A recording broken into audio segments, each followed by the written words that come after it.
the way the old straight razors were made, whenever you sharpen them, you actually laid the spine down, and that was the way that the bevel was designed to be sharpened.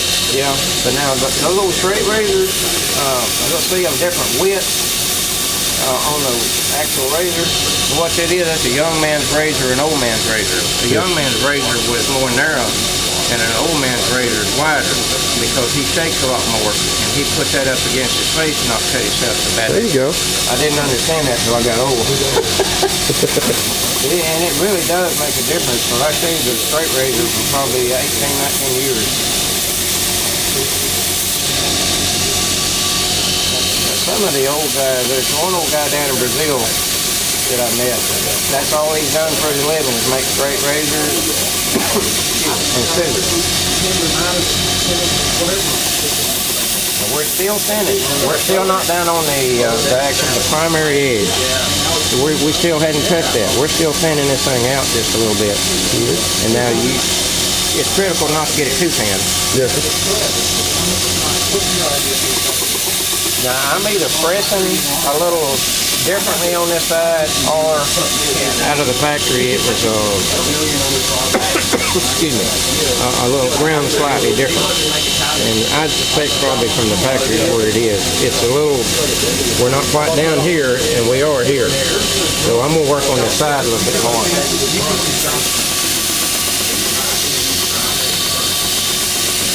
Now, one critical thing on this thing is when you get up near the tip and you're here, you got to pivot it here. Right. Yeah, if you stay right there, it'll make you a blunt tip. Well, so, go ahead. Yeah, we got another one I want you to take a look at. You always roll, so to speak, right there. Now, see, here from our factory, we're a little uneven. We're touching off here, and we're touching off here, but we're not here. And then that's a pretty common thing. Because they can't afford to spend the time that a custom guy will.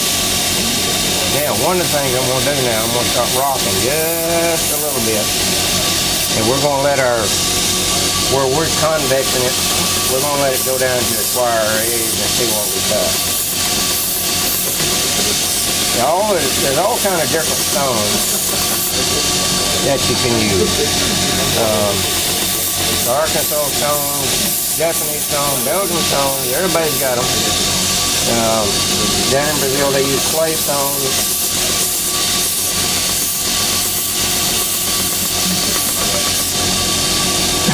I really prefer an India stone for field use. And the reason is, I just like the teeth that it puts up. The teeth is what does the cutting. The little burr that's on it.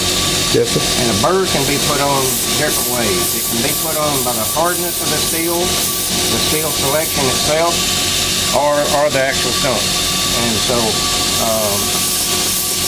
all things being equal, that India stone will help you put up a better burr. Now, the softer it is, the longer the teeth. When stainless steel knives first started coming out, the old guys we got a burr all the way up except right there, and that's that uneven portion. So we'll have to kind of be careful with it. The old man used to say all the time, a stainless steel knife just would not hold an edge the way that carbon steel would. And it did, but what they was looking at is because of the chromium content in stainless, it would make much shorter teeth than what they were used to on carbon steel. Right. Got just about a 1/4 inch there that's not quite there yet.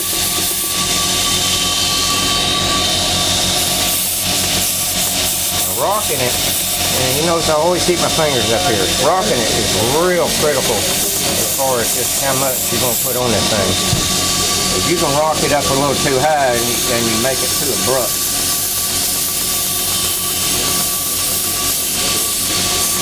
Now I want to talk a little bit after a while about cutting, and I'm going to take it from dead zero. Most of you guys probably know more about this than I do. But we're going to start this thing from like completely green. Now we'll stone this thing here in a little bit. Yes, sir. That sucker will be Well, that one's had a rough one. nasty. Let's go. Now this one, we're going to just kind of press it. We'll press it right here. Now it's going to take just a tad off of this right here on the back, but it's going to thin that down from that bottom 1/16 of an inch, and we'll creep it up to not over 1/8 of an inch because it's pretty thin anyway.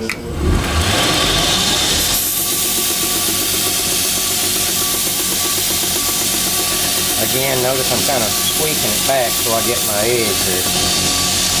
See, we're not hitting our primary edge, just we're thinning it out. We ain't touched that bottom 1/16, but about 1/8 to 3/16 above it is where we're actually grinding, and that's going to allow that thing to cut better. At the same time, you'll have to test it on a pine knot to see if you got it too thin. If you got it too thin, you just simply rock it up just a little higher than what you was doing a while ago. And that really, unfortunately, it's just going to take getting out there and trying it to see how much is too much and what's enough.